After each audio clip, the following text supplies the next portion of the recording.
when my father introduced me as his little clerk in front of his SEAL friends. Everyone laughed, including him. I smiled too, the way a soldier does when she's been hit and pretends it's nothing. Then, one man stopped laughing.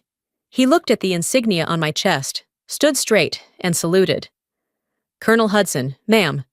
It's an honor." The laughter died. My father froze.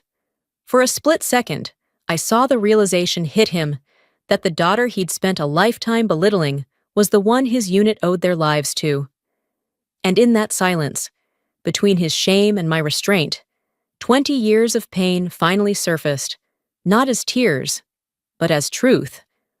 My name is Blair Hudson, and this is the day my father finally saw me. The smell of smoke and cheap beer hit me before I even stepped into the yard. Men were laughing too loudly, the kind of laughter that fills the silence so no one has to feel anything real. My father stood in the center of it all, one hand gripping a bottle, the other already reaching for me. He pulled me in by the shoulder, pride gleaming in his eyes, not for me, but for the story he was about to tell. "Everyone, this is my little clerk from the base office. Keeps the paperwork straight for the real soldiers." The crowd erupted. I smiled the way you do when you've trained your face to hide the hit. The beer bottle cracked in my grip, a thin line of amber dripping down my fingers. I said nothing. I'd learned long ago that silence was safer than the truth. Then I saw him, a man younger than most, watching from behind the smoke.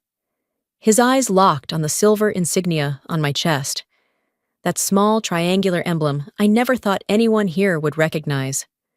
His laughter stopped first, then he straightened, heels clicking together, posture sharp and deliberate. "Colonel Hudson, ma'am, it's an honor." Every sound in the yard died at once. A single drop of beer hit the metal table, echoing louder than the laughter had. My father froze mid-smile, confusion and disbelief crawling across his face. I didn't speak. I didn't need to. The truth hung there between us. 2 decades of secrets, of sacrifice he'd never cared to see. I turned away before he could say anything, sunlight flashing off the silver rank on my shoulder. For the first time in my life, my father saw me, and it broke something in both of us. I grew up to the sound of engines shaking the air and the sting of jet fuel burning the back of my throat. At Eglin, life revolved around orders, salutes, and the quiet discipline of men who didn't talk about what they'd seen. My father was one of them. Steady hands, sharp eyes, heart locked behind regulations. He never raised his voice, never raised a hand, but every sentence came out like a command. "Don't cry. Crying doesn't fix aircraft. Failure isn't an option. Hudson." He never called me his daughter, just Hudson. To him, affection was weakness. I thought that was love until the day my mother died of lung disease when I was 16. After the funeral, he boxed up her uniform and said we wouldn't speak of it again. I joined ROTC because I wanted to continue what he started. When I told him I'd been accepted into the Air Force, he took a long pull from his coffee and muttered that they were finally letting girls play soldier. He didn't come to my commissioning ceremony. Instead, he mailed an empty envelope with a folded slip of paper inside. 3 words, "Keep your head down." I kept it in my wallet. Over the years, it bled from sweat, rain, and once, my own blood after a field drill. Whenever someone doubted me, I touched that note like armor and worked twice as hard. At 28, I was handpicked for Project Meridian, a classified program where barely 1% of officers were women. I never told him the truth. When he asked what I was doing, I said it was logistics. He smiled, relieved. "Perfect. That's safer for you." He didn't know safe was the word I hated most. The photo of my mother still sits on my desk. Her nurse's uniform pressed and perfect. The glass cracked through her smile. The watch he gave me, his old field issue, stopped years ago at 12:03, the minute she died. I still wear it, a silent reminder that in our family, love was always measured in endurance, never in words. 7 years later, I was no longer a rookie. I commanded an air support operation in Syria, Falcon Echo. A mission to extract a SEAL team pinned down under fire. The call was mine. Strike in or lose them all. I chose to act. 6 men made it out. 2 didn't. 30 seconds of hesitation cost them their lives. When I got home, the news replayed footage of the rescue. My father sat in his chair, beer in hand, watching the coverage like it was a game. He shook his head. That operation proves war isn't for everyone. Women get emotional. I froze. He was talking about my mission, the one I led, the one I couldn't sleep over. I forced a smile. Maybe, but someone had to make the call. He shrugged, uninterested. I didn't explain further. Some truths weren't worth defending. That Christmas, I sent him a card and one of my commendation ribbons. He sent an empty envelope back, not a word inside. Just air and silence. 6 months later, while reviewing a classified report, I saw the list of survivors from Falcon Echo. The last name on it. Late. Nathan Cross. The realization hit me like turbulence. The man I'd saved in that desert, the one whose life had cost me 2 others, was still out there. And one day, he'd meet my father. I didn't know it then, but that meeting would complete the circle neither of us knew we'd been living in. Destiny was already setting the table. I barely slept after that barbecue. My father's voice, our little clerk, kept looping in my head, tangled with the image of Commander Nathan Cross saluting me in front of everyone. I'd led men through combat zones, but I couldn't get a single honest word past my throat when it came to him. 3 days later, a message appeared on my phone. Spectre 9. I owe you my life, Cross. I froze. That codename belonged to me alone, buried deep inside Project Meridian. We met at a coffee shop overlooking the bay. He moved like a soldier, trying to pretend he wasn't one. Over black coffee, he said I'd saved 6 men that day in Syria. He'd heard my voice over the radio, steady, cold, and assumed I was a man. I told him my father had made the same mistake. Nathan said my father often bragged about Falcon Echo, calling it the real men's operation. I almost laughed at the irony. Then he slid a document across the table, half redacted. Commanding Officer, Cole, Blair Hudson, Joint Tactical Meridian. My name. My father had worshipped a ghost, never realizing his own daughter commanded that mission. Nathan's eyes held steady on mine. He deserves the truth, he said. I didn't stop him when he added, if he asks, I won't lie. The next night, my father hosted dinner for his old unit. I set the table, the air thick with barbecue smoke and memory. He started his stories, back in my day. Real soldiers didn't need computers, and when someone asked about me, he cut in. She keeps the boys organized. Important, but not combat. I stayed silent. Then one of them mentioned Falcon Echo. My father grinned. Now that's what real soldiers look like. Nathan put down his glass. Sir, that operation was hers. The room froze. My father blinked, confusion twisting into disbelief. You're joking. No, sir, I was there. She pulled us out. Silence fell hard. The clock ticked once, twice. My father stood, muttering, "Excuse me," and disappeared inside. As I cleared the table, one of his friends said softly he was proud of me. I smiled faintly. He never learned how to show it. From the kitchen came a thud, a fist against the wall, and a hoarse curse. I didn't go in. That night, I packed my bag and left the note he'd once written me. Keep your head down. Underneath, I added. I did. And I still got higher than you ever looked. I didn't speak to my father after that night. I left Pensacola the next morning and told myself distance would dull the sting. Weeks later, I returned only to collect what I'd left behind. The house felt smaller, air thick with smoke and oil, like time itself refused to move on. In his study, once off limits, I opened a drawer and found a yellowed envelope, trembling handwriting across the front. For Blair, if I ever find the right words. I sat down and unfolded the note. You'll never understand what I'm trying to protect you from. I saw what war did to your mother. She came back coughing blood, smiling through it, I can't watch that happen again. I stared at the paper until the ink blurred. The anger I expected never came, only a strange, aching clarity. He hadn't hated me. He'd been terrified, of war, of loss, of seeing me vanish the same way she had, out on the porch. The bay stretched gray beneath a heavy sky. Salt wind pressed against my face, in my pocket. The old watch he'd given me ticked once, then stopped again at 12:03, the minute my mother died. He'd been living there ever since.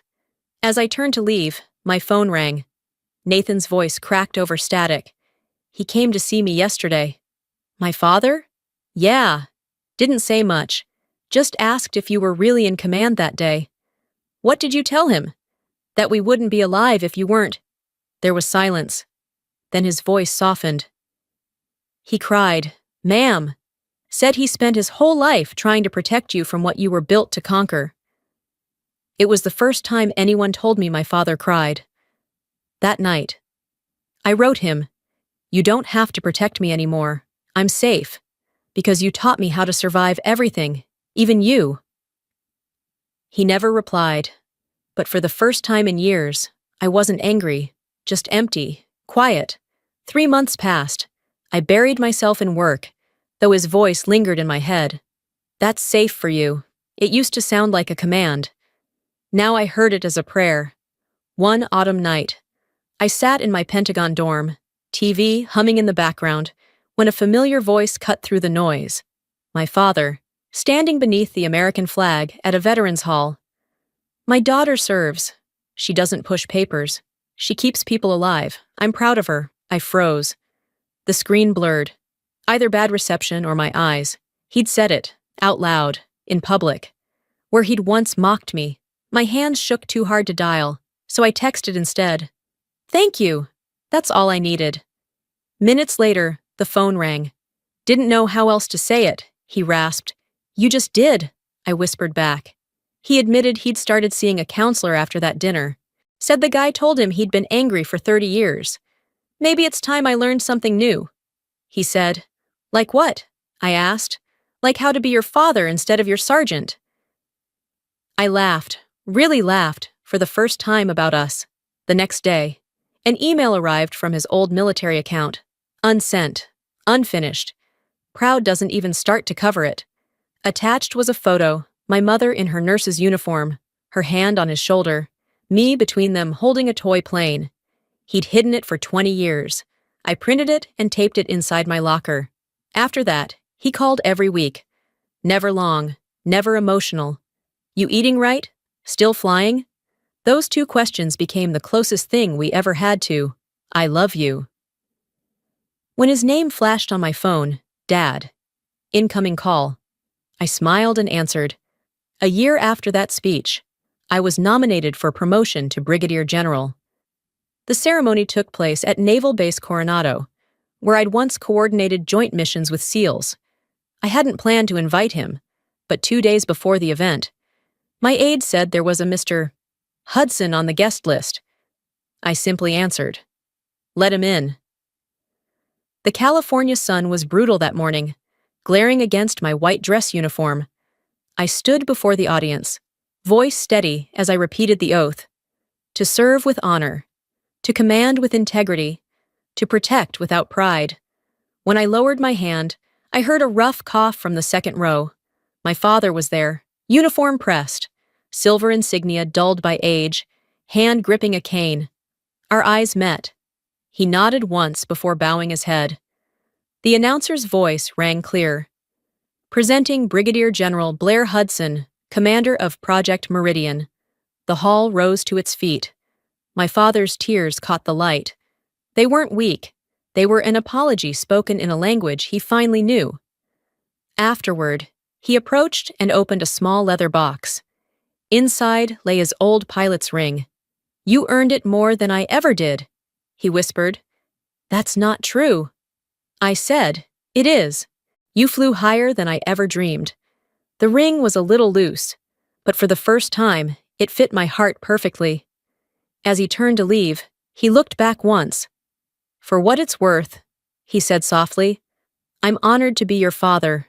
No medals, no rank, No applause had ever meant more. The war between us was finally over. Neither of us had won, but both of us had survived. A year later, my father was gone. The heart that had survived wars, command, and silence finally gave out in his sleep. The funeral was held at Arlington National Cemetery under a cold, still sky. The kind of quiet that hums with reverence. I stood at attention in my white dress uniform as the honor guard folded the flag with slow precision.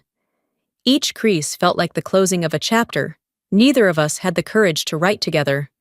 When they handed it to me, I placed his pilot's ring on top of the coffin and whispered, "You don't need to carry it anymore." Later, while sorting through his belongings, I found a small USB drive labeled "For Blair." My pulse quickened as I plugged it in. His voice filled the room, raspy, deliberate, fragile. "You weren't my little clerk. You were the one who kept my brothers alive. I was wrong about everything, and if you ever wonder, yes, I saw you. Every damn day, I saw you." I sank into the chair and cried. Not from grief, but from the strange peace that came with finally being seen. Then the screen flickered. A second file appeared. An old scanned photograph. My mother in her nurse's uniform.